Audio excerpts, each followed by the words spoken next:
Hello humans, this is Random Guy and welcome to the Random Channel. Today we're going to continue playing Wizard's Choice, Chapter 4. And I haven't been playing, as you know, my exams are going on, so I wasn't playing. Now that my exams are over and I have a few days off, so I might as well continue. The PC is still on its way. I still haven't ordered it. I'm getting some preparations done, so until that comes back, I can't really play anything on the PC, and that's why even my YouTube channel is on hold because I can't really, upload until unless I play Harmasa Simulator, which I'm not playing on this PC. I could, but it's so slow. Like if the recording gets deleted, then that will be a pain in the ass. So let's begin. So last time, well, they have a summary, so I guess I'll just read that. My life is 30, mana is 19, and morale is 11. Well, that's a good morale considering what happened last time. Summary of the story so far. Once you were an adventurous wizard in search of treasure and glory. Your life takes a dark turn when your childhood friend Ragnald is murdered by a demon named Unrul, who carried out his nefarious activities by possessing the bodies of people in your home ring city. You swore revenge even as the authorities of your own city blamed you for the murder of your friend. You discover that this demonic cult hold on. You discover that this demonic spirit is working with a cult of priests called the Order of Eternal Love, who are based in Ring City. This cult secretly worships Nerul, the evil goddess of the undead.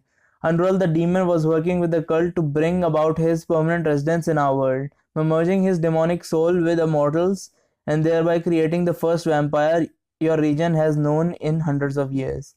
During your adventure, you ally with Narissa, a good, beautiful, and fierce cleric who serves Aletheia, the goddess of protection.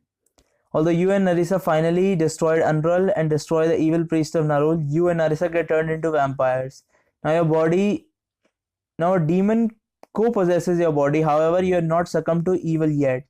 By holding on to what you love and through your own force of will, you have managed to keep the demon from consuming you from consuming your soul, at least for the time being. Your demon is slowly wearing you down and you fear it will not be long before you fall. Now you and Narissa desperately search for a way to separate yourself from the demons that possess you. As vampires, you are distrusted by all that is good in the world. On top of that, you have struck a blow against Nerul, the goddess of undead. In summary, as a magic-wielding vampire, you are a power to be reckoned with, but the enemies you have earned are still more are more powerful still. Yeah, I know. So we basically became a vampire, and Narissa became a vampire, and we slaughtered a bunch of Nerul priests and such other things, and stuff like that. Yep. One tool you have is a black book that you took from Unrul after you slew him. This book contains dirty secrets about various notable people and creatures in the region. Wait, where was the book exactly? I remember that we showed it in the tavern to, her and Reginald, the chick that I forgot the name of, which I slit the throat of.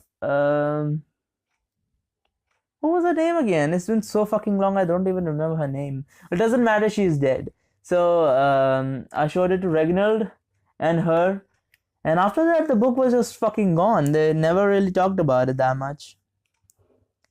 Okay, notable people, regions in the people. You will need a virtuoso performance to survive. Ruthlessness, compassion, courage, or caution. Any might be your best course of action, depends on the scenario. Good luck, important. Morale works a bit different than in earlier volume. Because you are possessed by a demon, it is difficult to have a high morale indeed. Your morale will probably be relatively low for much of the game. If you ever get to 0 morale or worse, you will be consumed completely by the demon within, a fate worse than death. Okay, so basically you die if or you get consumed if you hit 0 morale. Okay, so this time I need to keep an eye out on that. You and Narissa, both vampires, begin this story on a quest to rid yourself of the demons within. You hope the Duke Grand Wizard, the most powerful wizard in the Ring City, has the answer to your possession in his personal library. The problem is that his library is in the Duke's castle, and no one, particularly vampires, enters without invitation. There is one exception. According to a book of dark secrets that you have, there is a secret passage in an alley that castle residents used to smuggle things in and out of the fortress. Having been unable to find the secret door on your own, you and Narissa have been staking out the alley over the last 2 nights, waiting for someone to use the tunnel and show you the way in. There is a woman. There is the woman Lord Ragnar wishes to fornicate with. Narissa whispers with a scowl on her face. The woman may not be for Ragnar, you whisper. According to the book, there are several nobles within the castle who use the tunnel to smuggle women. And Narissa interrupts you by pressing her lips against your lips. What? Narissa interrupts you by pressing her finger against your lips. I was like, what the fuck? She kissed me out of nowhere? Okay. Gives you a look that says, I do not care, now shut up. The two of you lie on the roof of a tailor shop, looking down into a dark alley. A man, richly dressed, leads a blindfolded young woman by the hand. Certainly this must be one of the mistresses to be smuggled into the castle, you think. Alas, I have suffered waiting 2 nights on the roof of this stinking bakery when I could be out hunting for sweet blood, echoes the demon in your head. Waiting for what? For those two stumbling idiots? Our patience will be rewarded. Soon we'll find the Duke's assistant wizard and she will tell us how to... Wait, hold on. Duke's assistant wizard. She will tell us how to banish you from my body. And then, Thantos, you will be back in the abyss receiving your deserved eternal torment, you say in your mind to your demon inside. Why would you talk like that to your demon? Just in case if he gets pissed, that will be more difficult. You should just go on. Thantos, the name you have given the demon that rides you. Roughly translate to he who assumes a submissive position.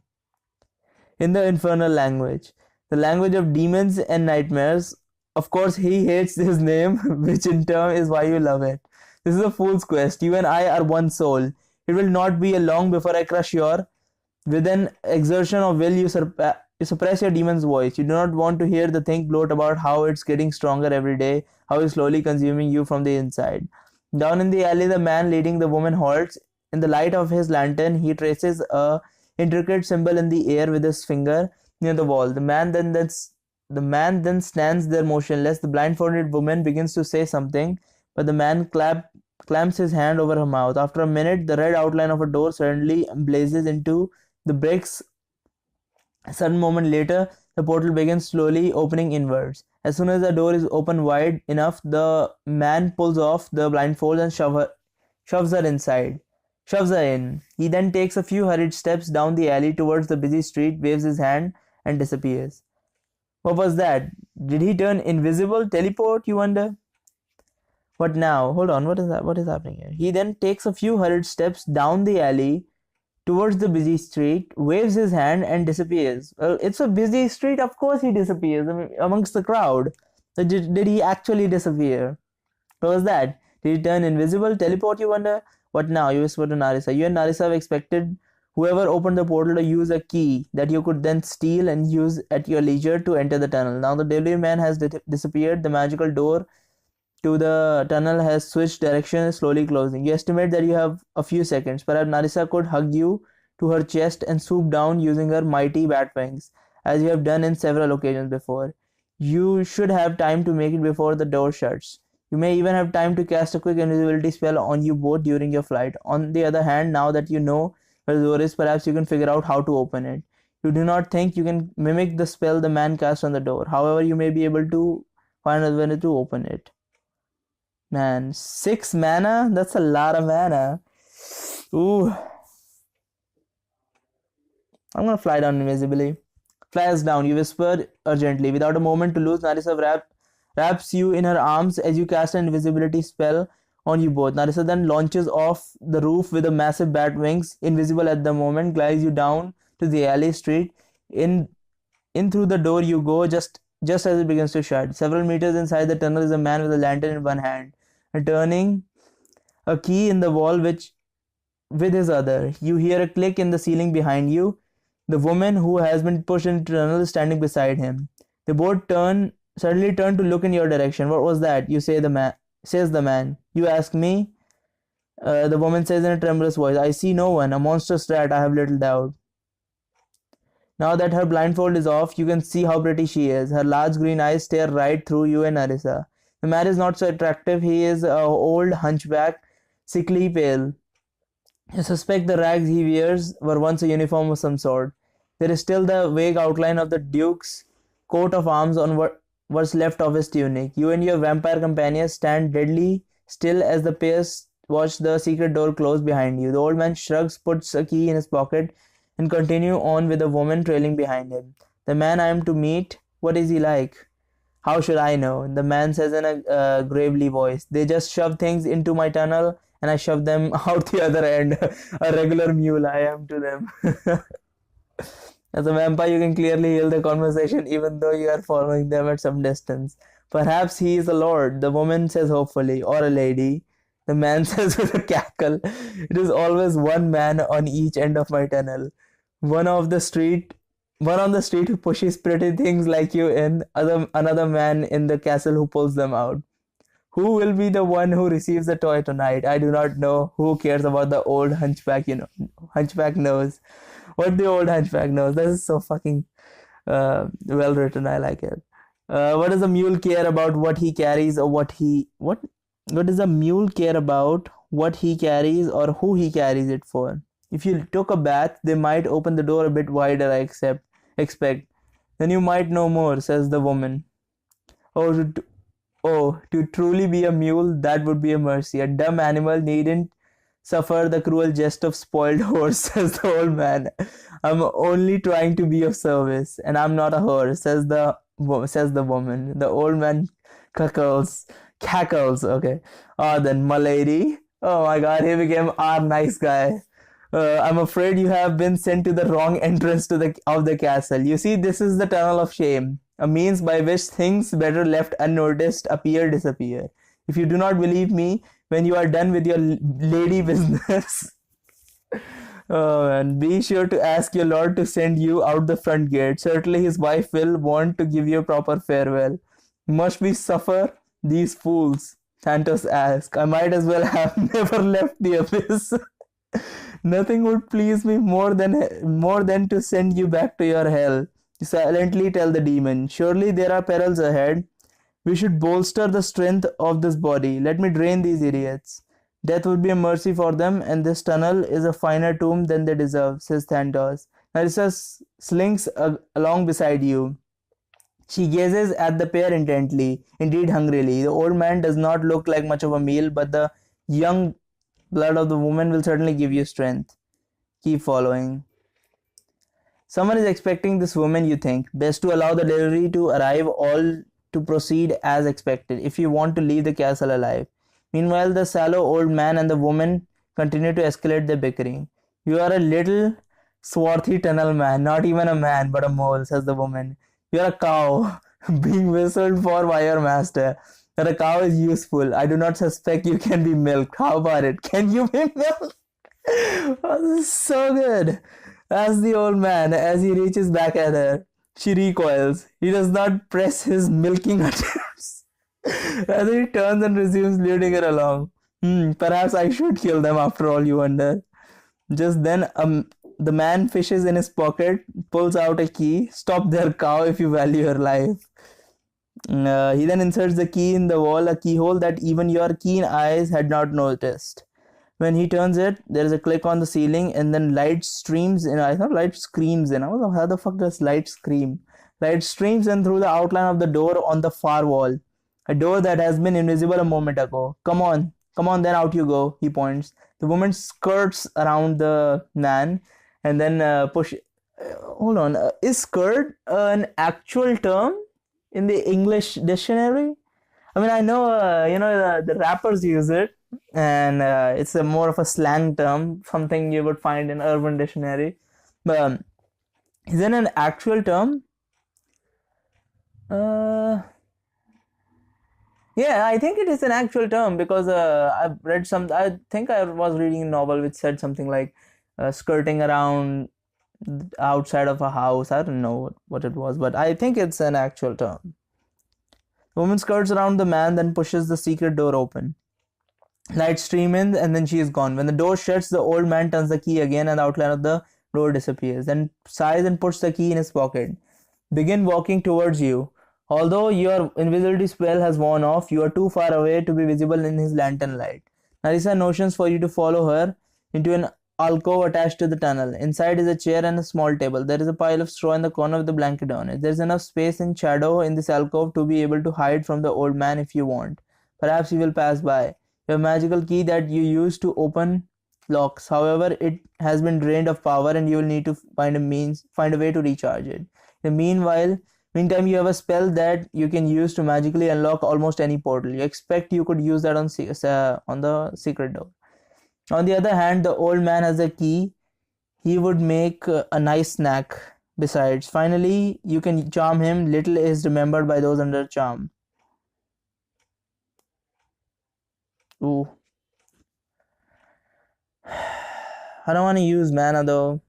I'm gonna use a portal spell. Shit, life decreases 8. Notion to Anissa follow you to the alcove of the tunnel. The old man whistles tunelessly as he walks past you. After a minute, you're satisfied he's out of earshot. So the two of you creep to the end of the hall. There you recite the arcane words for the open portal that will open even magically locked door. Upon completion, the outline of the door appears. As soon as you twist the recesses handle of the door, you and Arissa shout in pain and surprise, and bolt shoots from the ceiling and pierce into you. You have sprung a trap. Who is there? Comes the frightened old man's voice. Why did the life increase all of a sudden? Wounded and hungry, you cannot contain the demon in you any longer. Neither can Narissa. Using a broad wind, the tips of which nearly touch the walls of the tunnel, she gets to the old man before you can. He groans his last sound as you join Narissa as she feeds. Your demon revels in your mind. Upon finishing, Narissa drags the corpse into an alcove. Narissa draws a corpse into an alcove and props him onto a chair. Old men die all the time. Perhaps he choked on his food. Yeah, I don't like to kill people unnecessarily. If there's a need, I would kill them. Even if they're bad, I wouldn't kill them unnecessarily unless the bad is a subjective term. It's not exactly an objective term. In a society, you could say it's an objective term, but because of the law.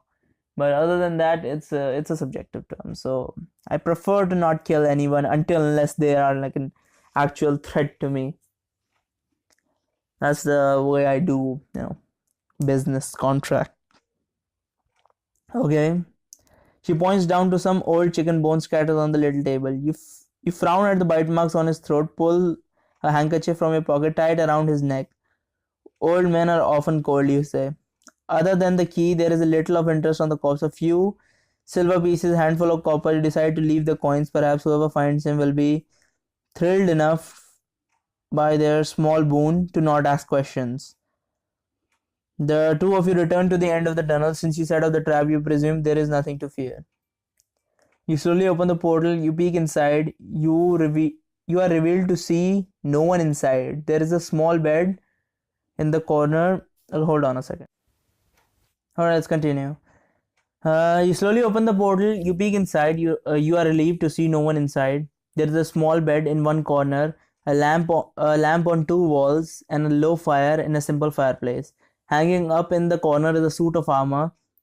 On another hook is a long silver cape. You recognize the armor, helmet, and cape as the uniform of the Duke's Guard. You slip into the room, inspect the cape, see a large brass pin denoting a snarly lion. A minor officer, a lieutenant, Thantos hisses, likely his spare uniform. No guard would leave his quarters in plain clothes. Narissa stands behind you, flexing her huge bat wings. Perhaps her wings have felt cramped in that narrow tunnel. The wings are going to be a problem there. You say, my backpack will hide them inside as I always do. She answers, hold on. Those wings are going to be a problem here, you say. My backpack will hide them inside as I always do. She answers, no, the Duke's castle is not the street of the outer ring. You cannot look like some vagabond hiking to the end of the world. Everyone here has a well understood purpose, and you are too slim and beautiful. Hold on. Okay, so she can't look like a vagabond. That's the thing. You cannot look like some vagabond hiking to the end of the world. Everyone here has a well understood purpose, and you are too slim and beautiful to be a porter. You must remain in the tunnel, await my return. Um, and you, wizard, what role shall you play? She points at the guard's cape. You're not considering wearing that, are you? You're no soldier. If you're referring to my slight build and pasty complexion, I'll have you know that many warriors rely on agility and quick reflexes rather than brute. I'm merely stating that your own cloak has served you well as a disguise up to now. Narissa interrupts you. What will I be then? I have not the tattoos of a slave nor the uniform of a servant. I certainly am no noble, you whisper. You are no one's business. Just walk swiftly, keep your eyes straight, Narissa recommends. You regard the armor. It would likely interfere with your spell casting as you dare not wear it. Not that it would fit you anyway. You consider just the cape and the helm. You know the knights sometimes roam the castle without armor, but you are not sure about off-duty guards. Still, even half a disguise in a place like this might be better than nothing. Not dawdle in the warrior's private quarters. Get on with a fool's errand you get your before you get my body destroys. Echoes Thanatos in your mind. What do? Rely on the cloak, disguise yourself as a guard. Rely on your cloak. Mana decreases 3. Man, my mana is going pretty damn fucking down. Let me boost my stats. Let's get the mana. Wait, what happened here? Okay, it's luck. Okay, so luck's draining. Get some mana. You raise your hood to shield your face and step towards the bedroom door. What are you doing? It is not raining in the castle. Narissa pulls your hood down. You will look like a killer or a thief skulking around like that. Act as though you are comfortable here. Like this is your home too. You nod and leave the room. It is still early night. You hope the castle residents are early to bedtime, so as not to see you acting comfortably otherwise. The hallway is lit with torches set into scones. After a bit of wandering, you realize what a maze this place is. With your keen ears, you detect people walking the hall ahead of you, and you manage to evade them, at least for a time. Eventually, you get into an area that must be near servant quarters or some other hub because there are simply too many people coming out and rushing around for you to avoid.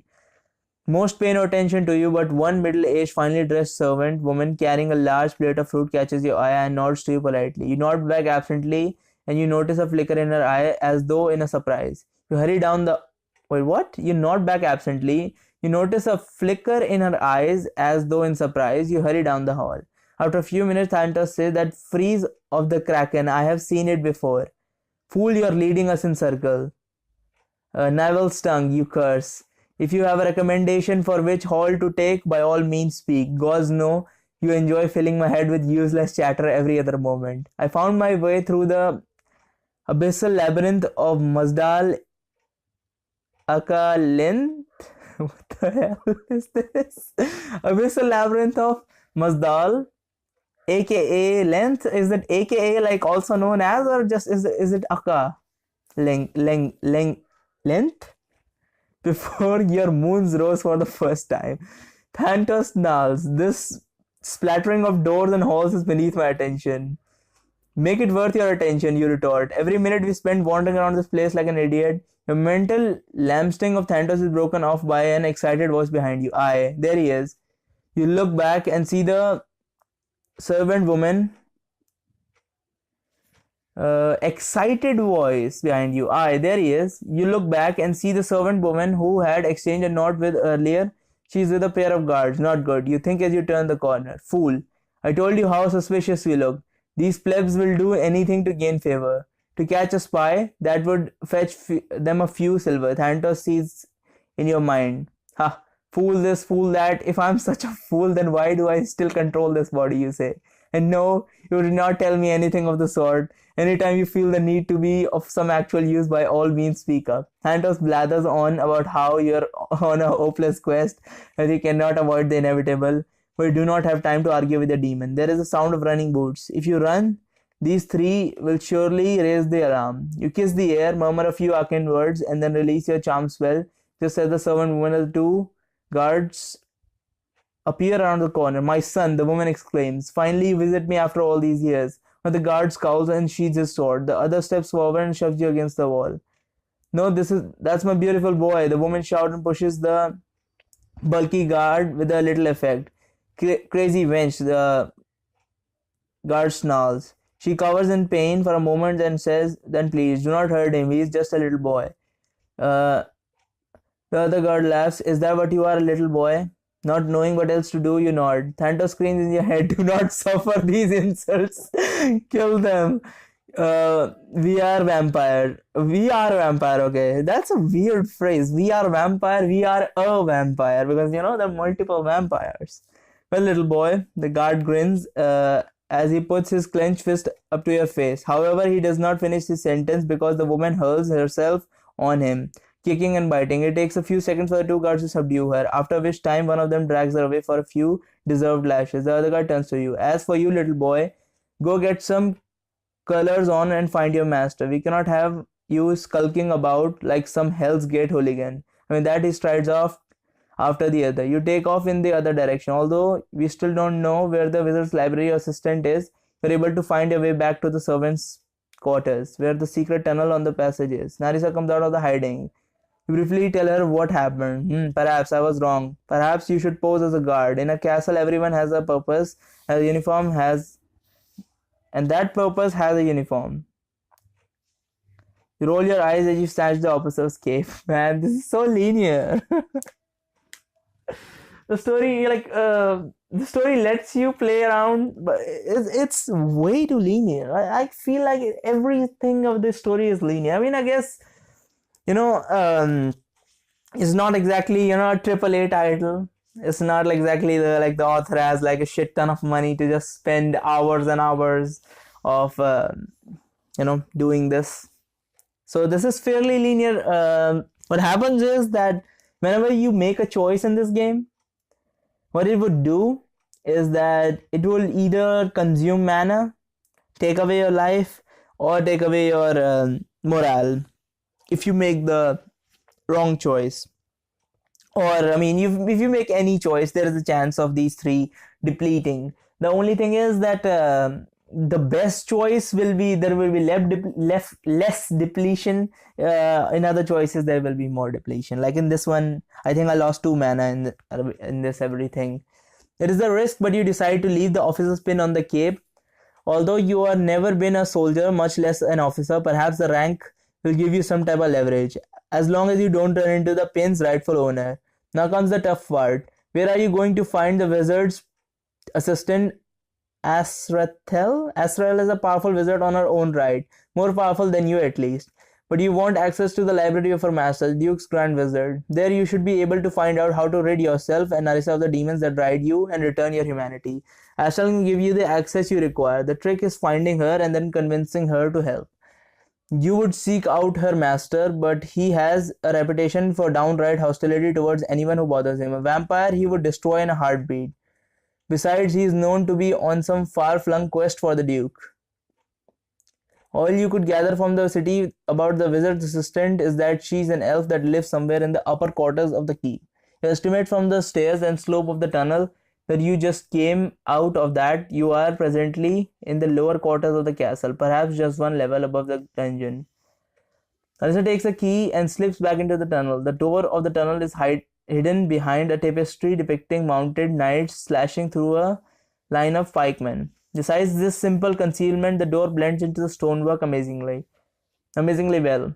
Door out of the officer's quarters shudders and squeak, annoying you since did not want to make such a grand entrance. No matter, there is no one inside as you peek out. So you stride into the hall. After a few minutes of wandering around, the only thing you are sure of is that this place is immense. If you could just find some stair going up, that would get you going in the right direction. This is a bustling castle. There are plenty of others in the hallway on this early in the night. You draw the cape around you as though you're cold. In fact, you merely want to hide your clothing underneath. Since an officer likely wears some sort of uniform, when not wearing armor, you are not sure whether you should act as though you're patrolling or pretend to actually be going somewhere. Without armor, you are not sure patrolling would make sense. Yet, what else is a man in this cape supposed to be doing down here? Most of the people are slaves on various errands. The slaves, thanks to the round clown, like what? Most of the people are slaves on various errands. The slaves, thanks to the round clown-like tattoos on their cheeks. Why the fuck are there clown-like tattoos on their cheeks? What type of slave has that? Like, I know if they could be branded for doing something bad, but like everyone has that, and it's a tattoo. It's not a branding. So why? That's unusual. Normally, slaves are to be ignored, and so you are careful not to acknowledge them.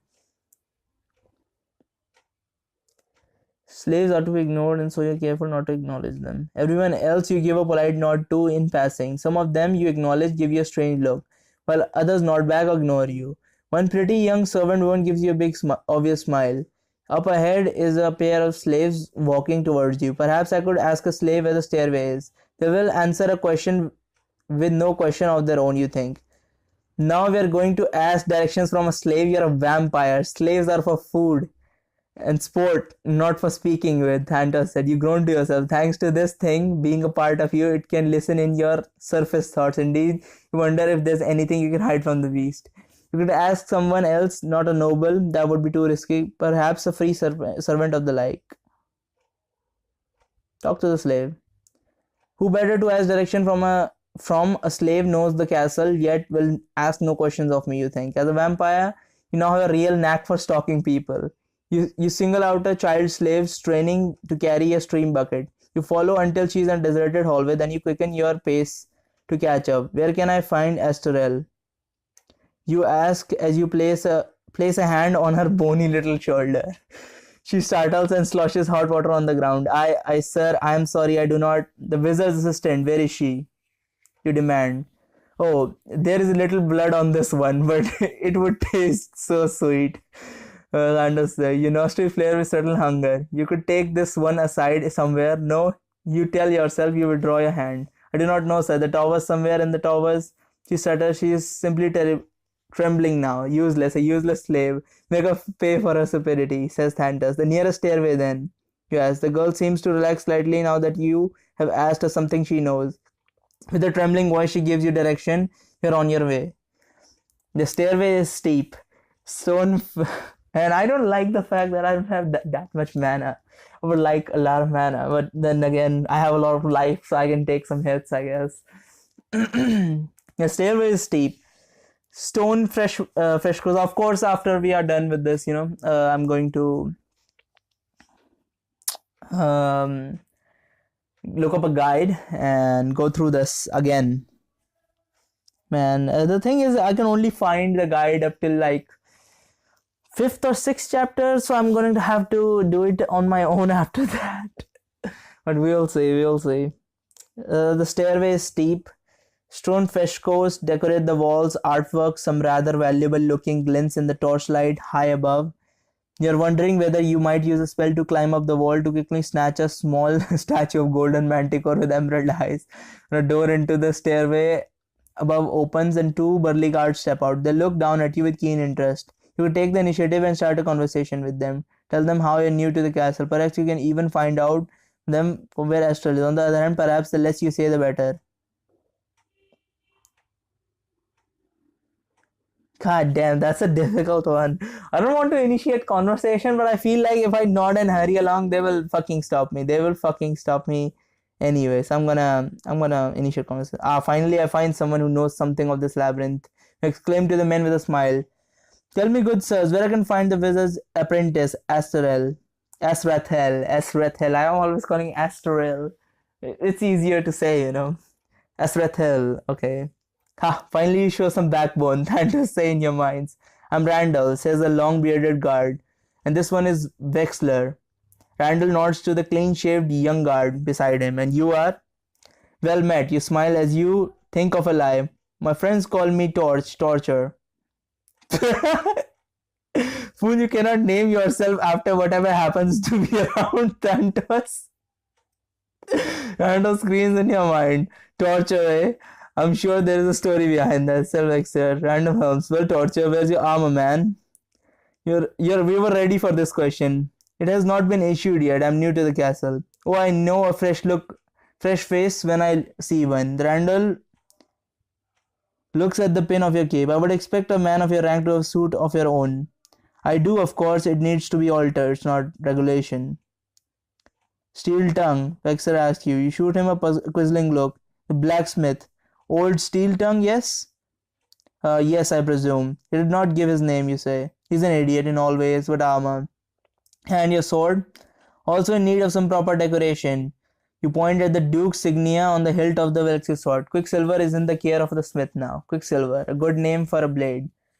Randall nods his beard. I'm not one for conversations. Oh man, I would have done so fucking bad in this situation if I was actually there. A good name for a blade. Randall nods his beard. You ask for Astral. Why would you want to find that fetching witch? Excellent. What do you say? We are old friends. Fuck that. I have a message for her. I am to guard her. That's fuck all because I don't have armor or my sword. I want to catch a glance of her. Okay, that's good. That's good. That's an easy one. That's an easy one. All dudes can relate to that one. That's an easy one. Of course, I want to catch a glance. I mean, I could say I have a message for her, but the guards are going to be nosy. If I say I'm just horny and I want to look at her, guess what? They're going to be okay with it. I've heard tale of her beauty. I've never seen an elf before. How can I sleep without a glance? So recently arrived. Already you pine after a woman you cannot have. Webster says with a laugh. It is said that at this time of the night she prefers. Randall also vexes. You know, I wager you have not. What the fuck? Why did I read it that fast? It is said that at this time of night she prefers. Randall cuts off Wexler's sentence. You know, I wager you have not had a chance to meet the captain of the guard, have you? Oh, not yet, I admit. As I said, I just arrived. I think before you run off to gaze upon comely maidens, the three of us should pay a visit so you and he can properly meet. Randall says. Wexler looked quizzingly at Randall for a moment and stiffens. His hand is moving towards his sword hilt. Now you go raising suspicion with your implausible tale. Did you expect them to help you stalk this girl? Why did they not? Really? Man, medieval time people I thought would be more chill than this. But apparently not. They're not chill at all. Man. These guys are not bros in the least bit. I mean, if I was a fucking guard and someone said that to me, I was like, hell yeah, you just go upstairs. Like, look through the second window, she should be standing in the balcony. It's not like he's asking for, like, he's asking for sexual assault or something. What the fuck, I knocked out the mic. He's not sexually assaulting her, he's just asking to look upon her. Really? Alright. No doubt he sees us as a possible assassin. Thanton hisses in your mind. There are on to your clumsy ruse, Thanton says in your mind. We need to make an end to them before they raise the alert. Given that they appeared to already be suspicious, you can only charm one of them at a time. You decide that a charm spell will not be wise. Their weapons are not at the ready, and since they know you are unarmed, they probably underestimate you. As a vampire, you can surprise them with your extraordinary strength and speed.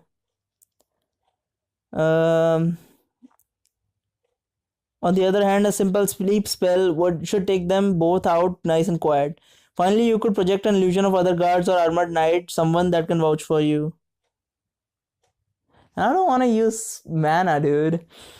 But I feel like I'm gonna kill them if I attack them. I certainly feel like there's no knockout. It's just going to be fucking bloodbath. So I'm gonna use the mana, unfortunately. Yes, I would enjoy meeting the captain, you say. Randall motions for you to follow him up the stairs while Vexus follows in line behind you. After a few steps, you ask, "Do you know that one surly guard at the front gate who stumpered?" "I'm not sure," you say. "Allow me to do a bit of impersonation." Wait, hold. Okay, I say. After a few steps, you ask, "Do you know that one surly guard at the front gate who stumpered?" Asks Vexler. "I'm not sure. Allow me to do a bit of an impersonation." You step to the side of the stairway, make the motion of your spell. Vexler smirks while Randall says, "I know of no man who acts like..." You say the arcane word and release the spell before Randall can finish. They both slump into sleep, fast asleep. They slump into the steps, fast asleep. "What will they do when they wake up?" asks Thantos. "No doubt this entire castle will be looking for you. You drain them both or skewer them with each other's weapon to make them appear to have slain each other. As far as what will happen when they wake up, you decide Thantos is right. Your sleep spell will only last a few minutes and you cannot have these guards raising the alarm. However, draining them entirely, as Thantos suggested, is perhaps due to more due more to bloodlust than wisdom. After all, two mysteriously dead guards in the stairway are certainly going to raise more suspicion, and perhaps the alarm as well. Perhaps you could only dream them to the point near death. In your experience, such a state extends sleep to the victim, or at least renders them very weak. On the other hand, men at arms do something brawl, and dead men tell no tales. Drain them to near death. Okay, whether you fucking throat. Whether your ploy works or not, you decide that a snack would be nice. You bite into the wrist of the first guard, drink as quickly as you can, but being sure to slurp up all the blood. This is important to not make a mess. Just as you finish with him, you hear footfalls on the stairs. You drop the man's arm just as a pair of male servants around the bend see you. They look mildly startled to see the three of you nearly blocking the stairway. Drunkards, you say contemptuously. Here you are. You shove one of the sleeping guards over to the wall to make room for the servant to pass. As they step around, you ask them if they happen to know where Asrathel is the time of night. The Sky Garden, one of the men says. You explain that you are new to the castle, so they give you direction. You then urge them along. No sooner than they disappear around the bend of the staircase do you start feeding on the other one. When you finish, you check their pulses, weak but still alive. They are pale. You wish you had some wine or some props, but it cannot be helped. You continue on. Direction of the servants gave you are quite specific. It is not long before you're standing in the doorway leading out to the Sky Garden. I need to talk to her, man. I can't use any mana or anything on her. I don't even have that much mana to do anything hostile or illusion-esque. And she is stronger than us in terms of magic. Just because we are physically stronger. I mean, we could take her considering we have 33 life. But, you get my point. I would have had more life and mana if I would have drained the old man. But, I am not really looking to kill immediately. It is late at night, but the entire garden is softly lit by candles. Narrow stone pathways interweave between trees, ornamental shrubs and flowers. A slave reverently walks across one of those paths with a long candle, using it to light still more candles. The garden fills a roof courtyard surrounded by high walls with large windows, an open sky above. The walls around the I think it's recording. The garden fills a courtyard. Nevertheless, the candle flames dance around in the cool night air. After a bit of wandering about, is that a photo down there? Is that a flame? As a bit of wandering about the garden paths, you see a woman sitting on a stone bench next to a fountain. Her back is to you. You can make out the tips of pointy ears sticking out from her dark hair. She does not appear to be aware of you. No doubt the murmur of the cascading fountain water has covered up the sound of your approach. That's her. Okay. What type of fucking fountain is that? That does not look like a fountain in the least bit. It looks like a gigantic flame in between some sort of like demonic altar with orcs or something on it. Like orca whales. Something like that. That's weird. What type of fucking fountain is that? What do you propose to do?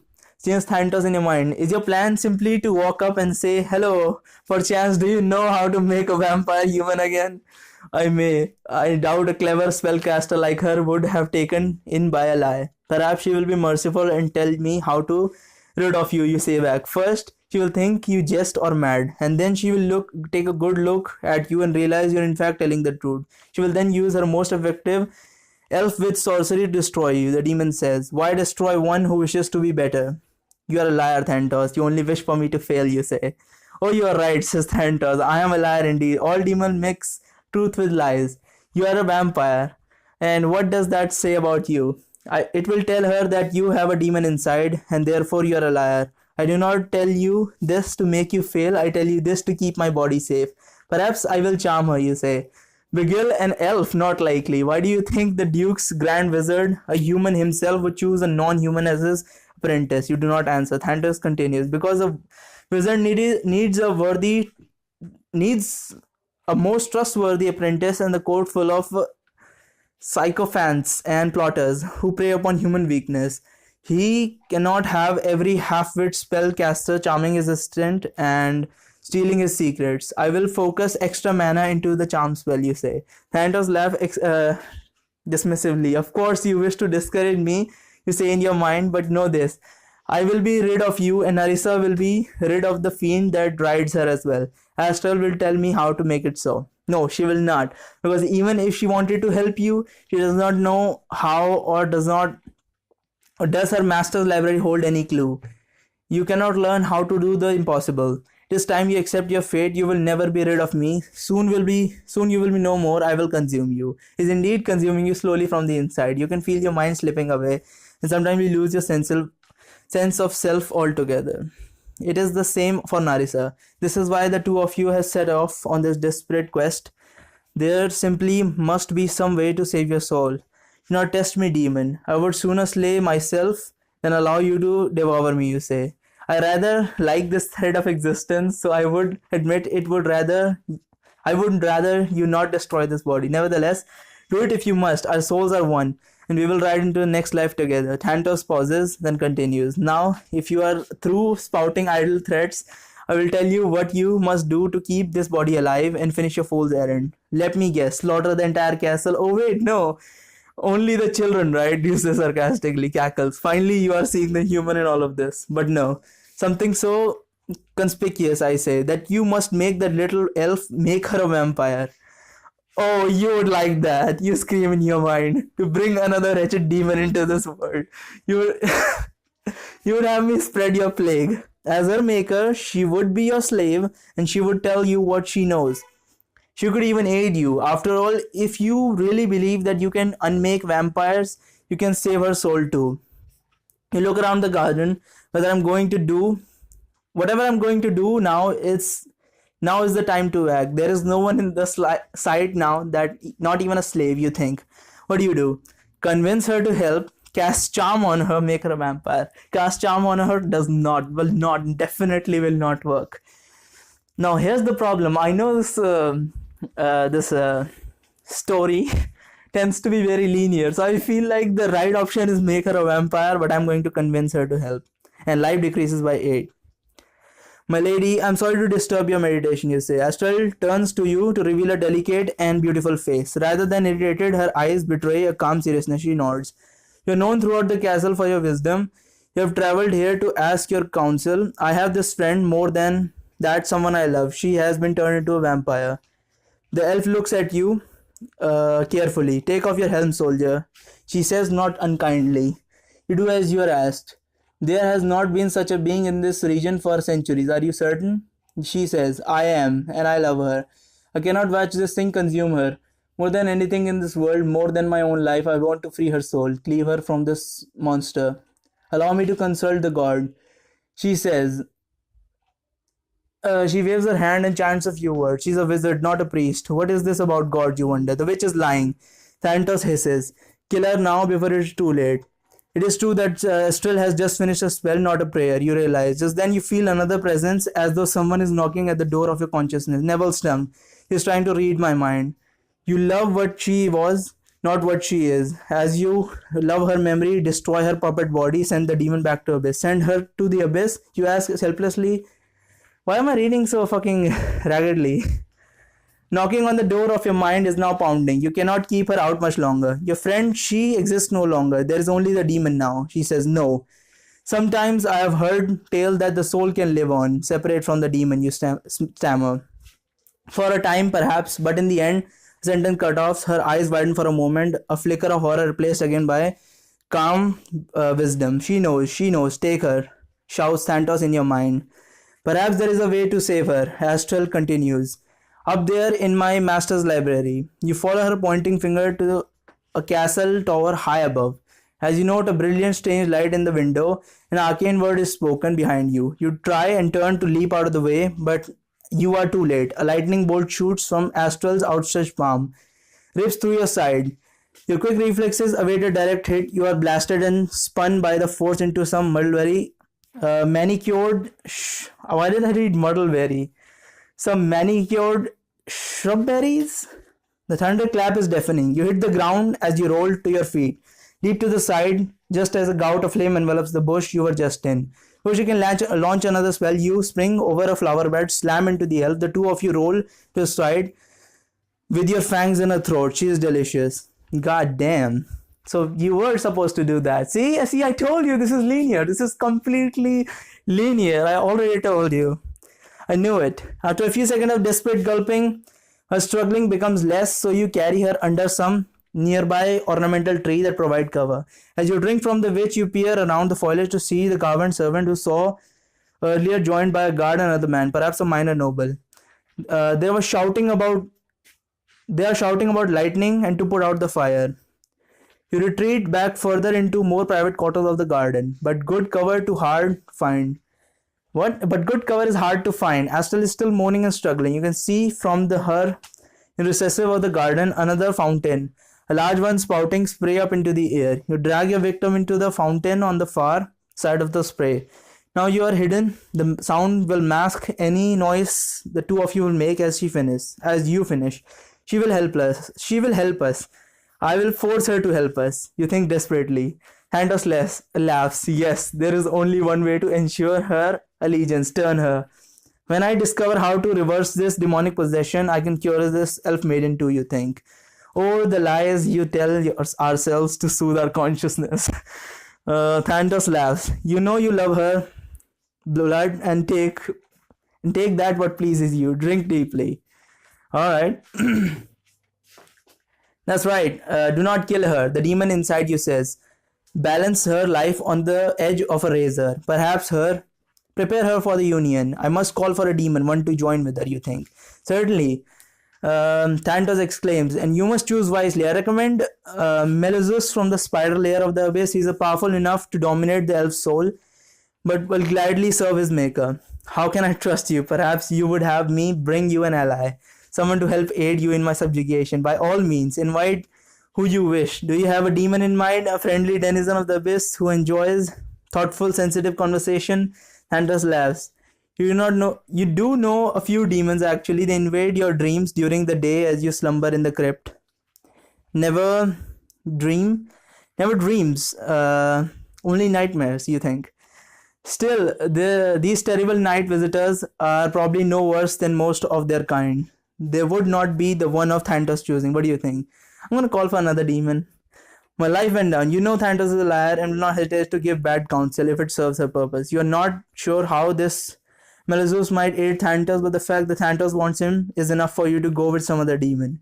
There was this demon named Leicha, who you remember from your dream. He spoke more politely than most, which is to say he used less horrible threats and lewd speech. Sitting in the fountain pool, you take another large gulp from the lifeless elf in your arms, then say, Rage of the Abyss, I call upon you to become one with this soul. Drag the elf out of the pool underneath some nearby shrubs. She is still breathing shallowly. Again and again you sip from her, make your summons to Leicha. After some moment, hold on. After some minutes of this, her chest suddenly heaves up. She lets out a low growl. Leicha, I'm your maker. You serve me now, you say. The elf eyes open and fix on you as though she were a raptor, and you a mouse. She smiles.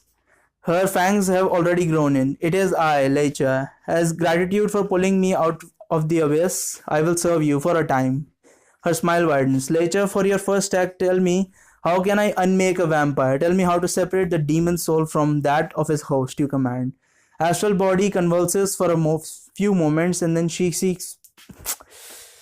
My mouth is fucking dry as shit. Astral's body convulses for a few seconds. She lets out a low groan.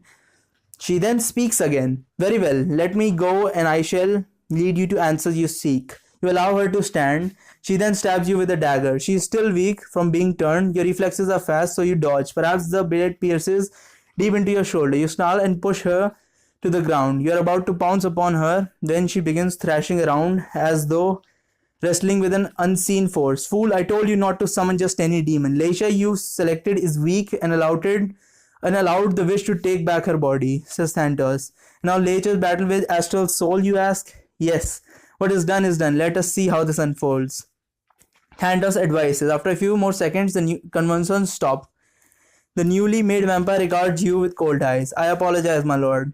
The will of the elf is strong. However, I have control. After a moment, Thanatos speaks in your mind. Yes, Lecher has control again, I can tell. Advise me how to cleave a demon from a human soul. Tell me how to unmake a vampire, you command. The vampire shakes her head. We have no such knowledge. Tell me where I can find someone who knows. You say. If this can be done, Drala, the witch who sees all, would know. Where is Drala? I must consult the map of my master, my host's former master. Come follow me. She leads you out of the garden, down several pathways. You pass a slave scrubbing at the stone floor. He looks up at the elf for a moment, takes a slightly longer look at you, and then returns his attention to his work. Your slave vampire seems to walk with an occasional tick. For seconds, her hip will suddenly shoot out to one side of her arm and leap up from what? For example, her hip will suddenly shoot out to one side, or her arm will leap up from her body. Oh, okay. What sort of elvish eccentricity is this, you wonder? The host soul still fights the union. With Lecher, your demon says, we must watch her. If Astral's soul sees back control of her body, even fleetingly, she will likely attack you. Union is still not complete, you ask. Her body moves as though she's in turmoil within. Your turning was well done, even if your selection was not. Nevertheless, elves have old souls and are not dominated easily. Now you tell me this was your idea, you say. It was the best counsel I could give you. Since you will not accept your fate, there are no voice choices to offer. Only one less idiotic than others, says your demon in any case. Leisure seems to have upper hand at the moment. After a long flight of stairs, Astrathel, as you decide to continue calling her, stops at a large oak door. She speaks a phrase in a door you do not know, perhaps Elvish. Makes an arcane gesture, then opens the door. Lifted a protection wand on the door, I wager, you think. Protection ward, okay. You follow her into a circular room, likely one of the castle towers. Bookshelves line the wall, and there is a large round stone table in the middle of the room. On the table are stacks of paper and candles. Your former master, where is he? Gone from the castle. Astral responds in a tone that makes you decide not to pry further. This is what you expected. From what you could gather from investigation of the last week, the Duke Wizard was rumored to have gone from the city for some time. Astral steps over to the table, unrolls a long parchment. You recognize the map of the Norland Heights Kingdom, the kingdom Ring City is a part of. Astral pauses over the map, staring down at it. She begins to speak, then stops. She looks up at you, hate evident in her large, beautiful hazel eyes. She does not betray her former master so easily. That was whisper in your mind. Drala, the witch who sees all. Tell me where she is. She commands. Astral lips curl up, showing one long fang for a moment, then she turns her attention back to the map. She waves a trembling hand over it, says an arcane phrase. Suddenly dark lines and symbols materialize on the old parchment. She points to one of these symbols and says, Drala is here. The beautiful plains? Where is she going? You ask. Everyone knows that Drala is always on the move aboard her floating tower. The witch only allows a powerful few who she trusts and does business with to know her whereabouts. Astral points to one of the recently visible dark lines crossing the kingdom. This is her path. You study the map for a moment. When will she be here? You point to a location along the path that is closest to Ring City. Astral traces her finger along the line. The third night from now. Good. Now, fool, you have what you need. You must leave before we are hung from the ramparts of the rising sun, says Thanatos. You reached for the map. Leave it. Thanatos says, you do not steal from the Duke Grand Wizard. Your feeble protection from scrying ring will not hide you from such a powerful man if you carry around one of his dearest belongings. I just turned his trusted apprentice into a vampire. I think we are past offense, you say. We take her with us, dispose of her later, perhaps with her bones in the bottom of a servant river. Her former master will not find her. For a time, Thanatos says. I will not send her into the next world tied to a demon, you say in your mind. What choice is there? Astral Master will find her if her soul, or at least what's left of it, remain in this world. And even if you abandon her alive, her master will destroy her when he discovers what she has become. Put the map away. Lead me to the escape tunnel. Put the map away. Lead me to the escape tunnel. You command. Astral. Astrathel. It's Astrathel. Why do I call her Astral every single time? Astrathel. Which tunnel? There are three, your vampire says. More than one. Or the one on the officer's quarter, you say. Apparently there's only one tunnel. That description because Astral nods, stores the map on the shelf, strides out the door. You remind yourself to ask about the other secret tunnels later. That would be a very valuable information. Indeed. Astral Sophie leads you to the stairway you used earlier to get to the upper level of the castle. As she descends the stair ahead of you, she stumbles as though drunk. Watch her carefully. Thanatos advises. Her soul is at war. The demon you summoned is your slave, albeit is an unwilling one. But Astral, the elf, is your enemy. There is a faint sound of laughter flittering in from one of the doorways into the stairwell. Some late night revelry, you suppose. Certainly. Astral launches off the stairway into the hall. Vampire, vampire, kill, she shouts haltingly. You bare your fangs, lunge after her. Thanatos is attempting to wrench control of your body. Something you want him not to do, lest you suppress his dark soul. Such suppression is draining to you, but it causes great pain to the demon. So you have arrived at a tenuous peace. Now he's breaking that peace. I shall crush you, demon, you say as you begin to wrest back control. Let me kill her. She will have us destroyed. Thanatos scream in your mind. Suppressing Thanatos will take some time and energy. Also, if you want to destroy Astral, Thanatos have proven to be an effective killer in the past. You have always been able to take back control of your body after one of the rampages. On the other hand, do you really want to hand over control to the demon? This time, Thanatos, I'm gonna take your advice. Let's kill her. You have found that giving control over to your inner demon is the most effective way to rip apart your enemies. So you let go. As though peering through someone else's eyes, you watch the scene unfold. In two great bounds, you're on Astral back. You dig your nails from one hand deep into her eye sockets. Clamp your other hand over her mouth to muffle a scream. Now blind, she's easy to thrust into a nearby open door. Inside this small room, three men sleep in narrow beds against the wall. Astral, with blood streaming from eyes, begins casting a spell. Too slow. You ram your body into her. She goes sailing through the air against the wall. Before she has time to even crumple to the ground, you kick her in the face with horrible force. Her head snaps back and blood splatters the wall. One of the men in the room sits up from the bed. Before he can shout, you have ripped his throat. All this happened and two of them are sleeping. One of the men in the room sits up from his bed before you can shout. You have ripped his throat out. The other two remain asleep. You approach them hungrily. At this point, you spend some effort taking back control of your body. You hate giving the demon sway over your body, but you can't argue with the result. This fight, if you can call it that, was yours. You walk over to Astral, who lies with a crushed skull. She's not dead, not quite. But she's still alive. She smiles, although in her blindness, the smile is not quite directed at you. A hateful sneer covers her face. Nerul knows you. She says in a guttural, inhuman voice. You will pay for your blasphemies against her. It will not be long. It will not be long before you return to the abyss. Her breathing slows and then stops. I suggest you sever the head. You will not want this one to come back, says Thanatos. You are unnaturally strong and your dagger long and sharp. Nevertheless, it is taking some work to decapitate your former slave. As you sway away, you wonder what was that about Nerul. What does the elf knows about evil goddess? I would wager that was the demon speaking, not the elf. He is from Abyss, so is Nerul. She rules the layer of Abyss called the Plains of Despair. How can you not know this? Asked Thanatos. She rules the layer of Abyss called the Plains of Despair. How can you not know this? Asked Thanatos.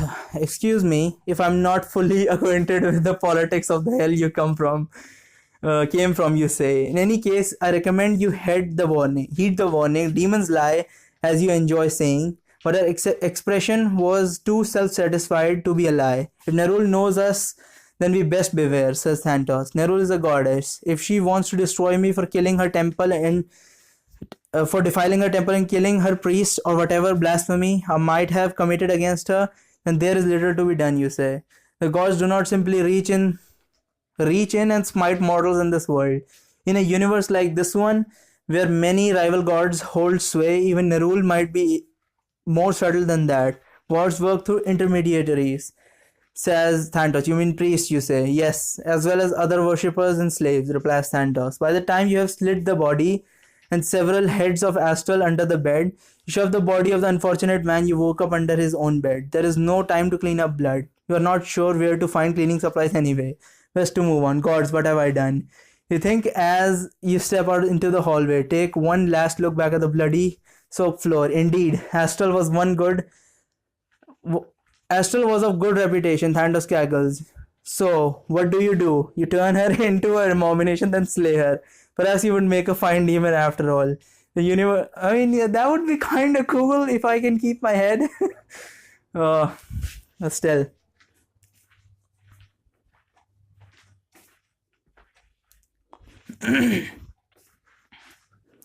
Alright, I'm just thinking of a fan fiction now at this point.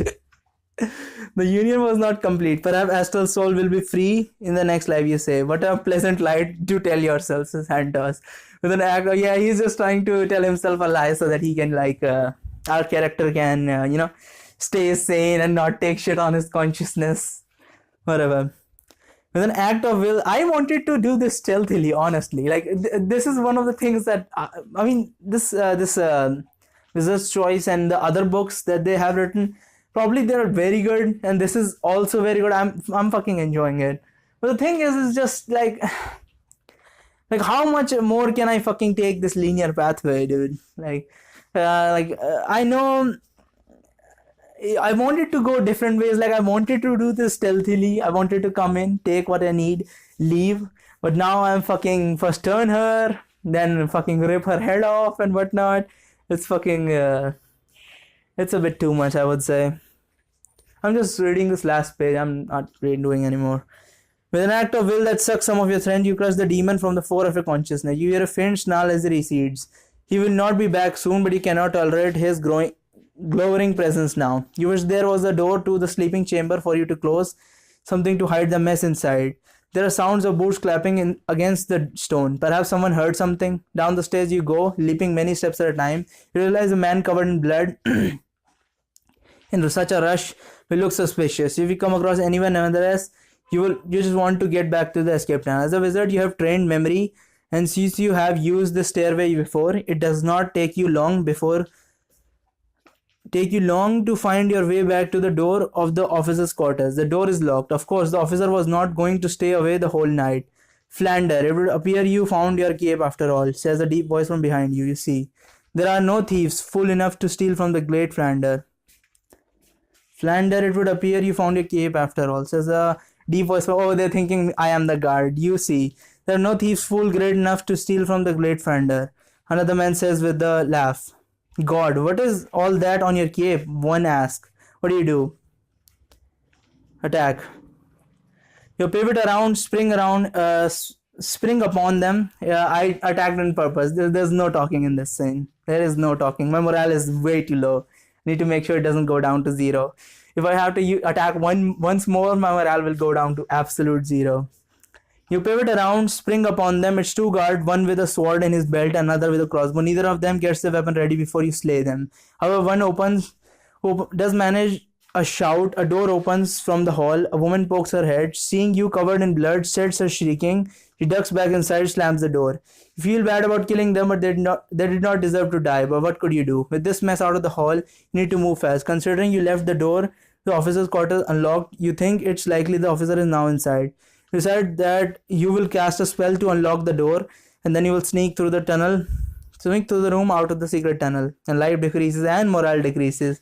You're just about to prepare your open spell when you realize that the guard in the hall may carry a master key. After some searching around, you find a key belt. Sure enough, one of the keys fits the door. You carefully pull open the door. Open a sliver. Unfortunately, the old castle hinges let out a squeak. You hold your breath, look into the room. There are still some glowing embers in the fireplace. This little bit of light is more than enough for you to see. I don't think I can clear through this chapter without fucking dying or succumbing to my demon. But yeah, I'm not going to be able to. I'm going to have to backtrack and try different options so that I could continue. This is going to take some fucking time. Last time also this happened. Like the earlier chapters were easy, but now these chapters it's very difficult to even stay alive until the very end. Even after trying multiple times, I sometimes can't find a way to get shit done.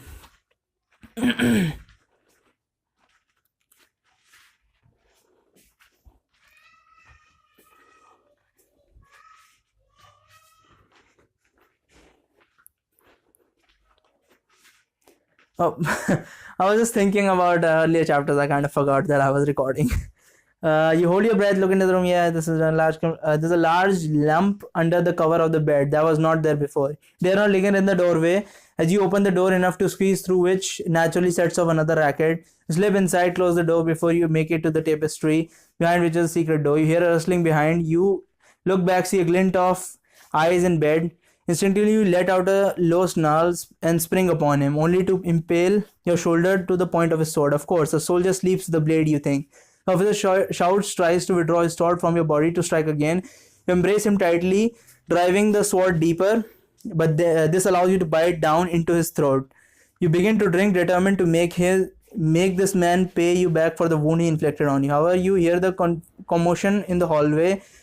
So the demon in you takes control. Finish him so you can escape. Thanatos shouts as you snap your neck back. As you snap your neck back, tearing the officer rotary artery wide open. Ha! How many will you kill to save your own soul? The demon laughs. You run to the secret door, enter the tunnel. Okay, this is going to be awesome because she's gonna like, what the fuck is all this blood? You went in there for information. What is this? Narissa comes out of the blood and gasps. So much blood. The information I gained came with some difficulties. Information, she says hopefully. You know how to separate from us from these fiends to be as we were before? There is no time, you interrupt her. It will not be long before the entire castle forms like a beehive kicked by a mule. You say as you run down the tunnel. So the two of you arrive at the other end of the tunnel. Take care of to circumvent the arrow trap on this side. Exit into the alley. Not until you are back at the crypt under the Temple of Eternal Love do you tell your tale to Narissa. Arethia's name. Narissa, you were supposed to learn how to unmake a monster, not play the part of one, and butcher half the castle. Do I not know this? You say defensively. What is done is done. Now the best we can do is use this information, paid for with innocence. Use it for some good. So Drala, the all-seeing witch, will know how to unmake us. Are we to turn this witch into a vampire and cut off her head as well? She says sarcastically. Oh, that's good. You ignore a second question. If anyone knows Drala well, the map says she will be near Logan's Windmill 3 nights from now. About the magical map, what is it? I've heard of such things. Okay. She asks, okay. I've heard of such thing. It is a courtesy some spellcasters extend to others they trust. It provides a means of sharing their whereabouts so that they might exchange spell components, flatter each other, or whatever else the powerful do when they visit. Hold on. Sharing their whereabouts so they might exchange spell components, flatter each other, or whatever else the powerful do when they visit. And what if Drala changes her mind and alters course? She asks Narissa. Well, then the path on the map in the wizard's tower will change accordingly, and we will likely never find the witch, you say. Then we shall cling to hope that Drala Tower floats along as scheduled. By the time it's nearly morning, so you prepare to slumber for the day. Narissa flies up to her sarcophagus inlaid into one of the high walls of the main. Don't I have wings? I mean, she has wings. Why don't I have wings? What the hell? It's a good thing that I didn't call his demon, because his demon was powerful and he could have given me much more of a fight. By the time it's nearly morning, as you prepare to slumber for the day, Narissa flies up to the sarcophagus inlaid into one of the high walls of the main crypt chamber. You, on the other hand, prefer to sleep on a small bed you dragged down here. This is not as secure as Narissa's stone vault, but you rather sleep as though you were a human being. Despite the comfortable bed, you dread sleep. It is always the same, voices in pitch darkness, all them saying horrible things, threats mostly. Although there are pitiful pleas as well. The demons all want the same thing, for you to free them from the abyss. Thanatos calls this place the pit. He claims that it is where all demons go when they slumber. That is, those demons lucky enough to be given any respite from their eternal slavish task and torment. Thanatos is always in the pit with you. So even here you get no relief from him. We are one, and so where I go, you go. He has told you more than once. You have puzzled over the nature of the pit.